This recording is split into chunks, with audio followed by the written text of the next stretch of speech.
Well, Dorothy, what did you learn? Well, I guess it wasn't enough just to want to see Uncle Henry, not TM. As if I ever go looking for my heart's desire, I'll look no further than my own backyard. Because if it isn't there, then I never really lost it to begin with. Is that right? That's right. Now those magic slippers will take you home in 2 seconds. Toto 2? Toto 2. I love The Wizard of Oz. I got to play Dorothy when I was a senior in high school. So love it. And one of the lessons that I've learned from The Wizard of Oz is that we can minister to whomever, wherever, right in our own backyard. We don't need to go to Haiti. We don't need to go to wherever to share the love of God. We can be God, His hands, His feet, wherever we are. Okay, so in our family van, we have the 4 boys. We have my husband, Dan, and it's a nice, van that, and I'm not really into vans. My husband does that research, and we get a van that works, and we had this great stereo system type thing that comes with the van where you can have 6 CDs play, and you can punch it in and out, and you have the clock, and it's just a normal, nice, everyday stereo for a family van. Well, this nice, everyday family van stereo just goes kaput.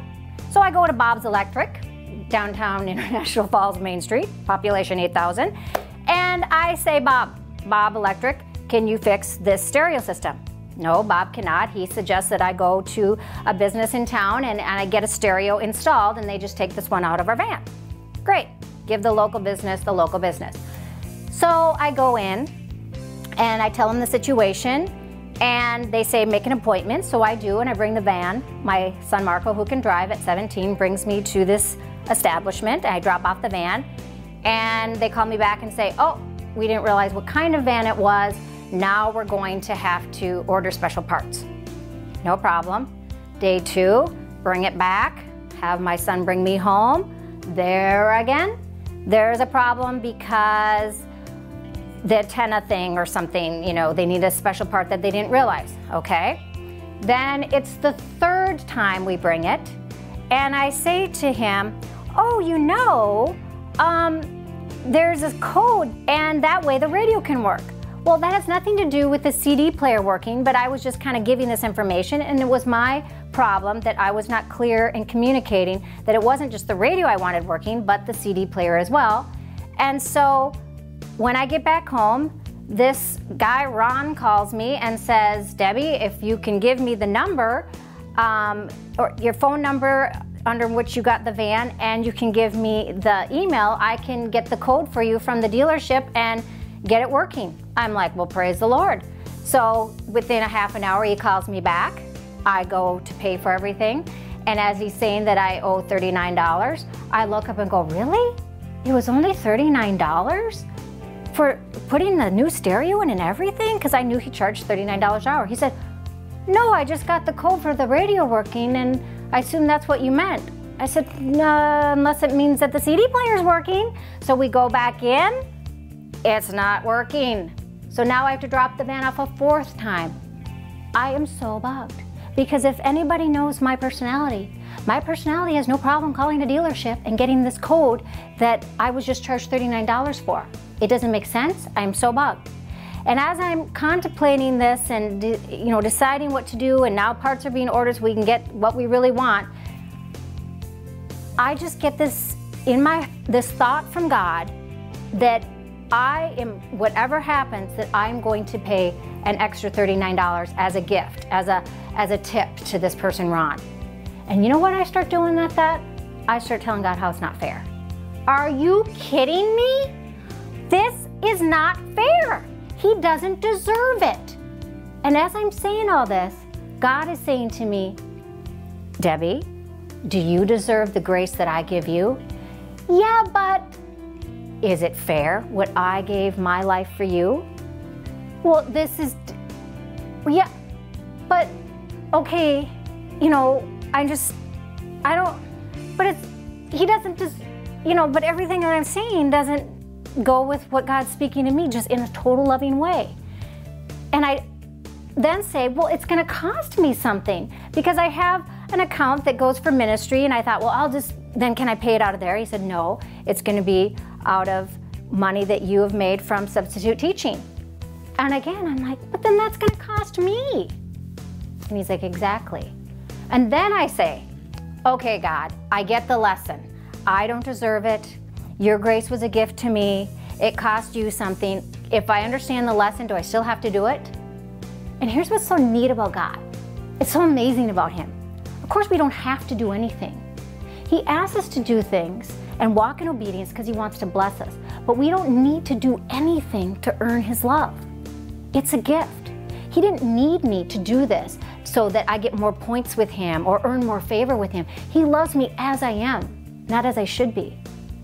So the beautiful thing is, I don't have to do it. So I hear that He wants me to do it, but I think I might just choose to block that out. I might choose to ignore it. So this is the 4th day of this van going back to Ron. Finally, I can pick up the van, and when you see, like as if you're gonna come to my house and see it, but if you were to see this little stereo rinky-dink cracker box jack whatever thing in the van, it is not the 6 CD player. It doesn't have any bells and whistles.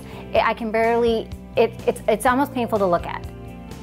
And so I go to pay the bill and it's $296. And I'm thinking, my husband is just gonna, but I know that I have to take it out of my account and pay for it. And I'm just so bugged. And then I'm still hearing that $39 thing. And I pause when I'm signing the check because I'm thinking, what am I gonna do about it? What am I gonna do? And I decide, just do it. So I wrote the check for $335.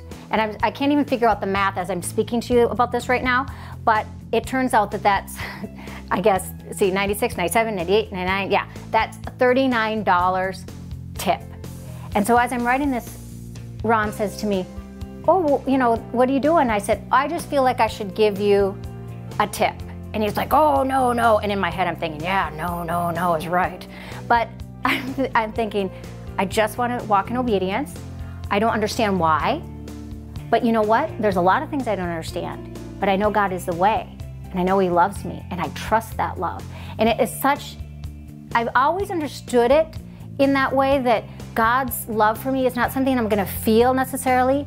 But it's knowing, but is it knowing it well enough to trust Him when things are really stinking hard, when life is really difficult.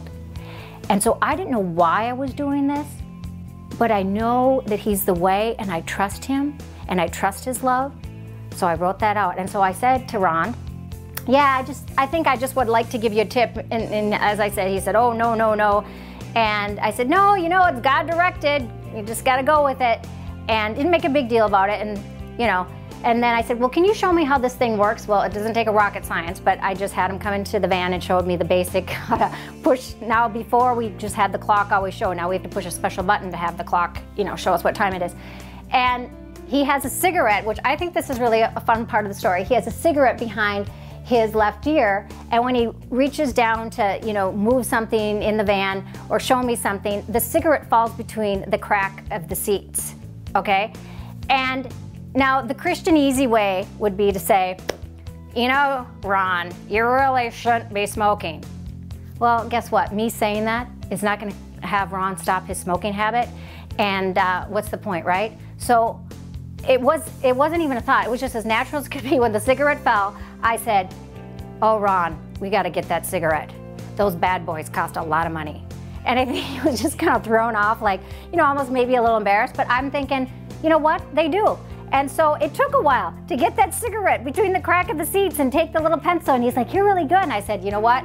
I just think this is too much, you know, I knew that he wanted to take his smoke break after this whole thing with me, so I got that cigarette out, gave it to him, and it was really neat later telling the boys the story, because they were like, Mom, what happened to the stereo? What's that in place of it? And I said, you know what? Praise the Lord, because God is going to use that. And who knows that Dorothy from Kansas just showed up, and she had learned a lesson. She was able then to give a blessing. Meaning, if you haven't received God's grace and received that kind of love and really understand it and accept it and trust it, how can you give it to somebody else?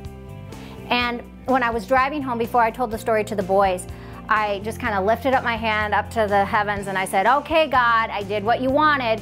And I just thought, I pulled my hand down and I said, no, I did what I did because I love you and because I trust you. And I realized I don't need to do again anything for him. He loves me. Nothing I do or not do will ever take his love away from me, he loves you as you are, not as you should be. You don't need to do anything. It's grace we are saved. It talks about that in Ephesians 2:8-9, that it's grace that we are saved by.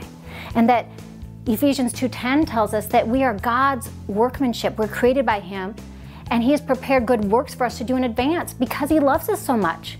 And I always thought about that verse thinking, well, I don't get it. What do you mean? If you don't love us for what we do, then why do we have things that you've given us to do and that you've designed for us to do in the way you designed us? And I realized he gives us things to do because he loves us, and he knows that will bring the most fulfillment in our lives. Not when we get everything we want and it all goes our way, but when we're giving of ourselves and we're using our gifts and talents just the way he made us. And so when I lifted my hand up and I said, okay, I did what you want, I retracted my hand and said, no, I did what I did because I love you and I trust you. And I just give it to him as a gift. And there's always blessing with obedience. When we start and try and figure out why, we're gonna go nowhere. But if you trust that love, you're able to give love.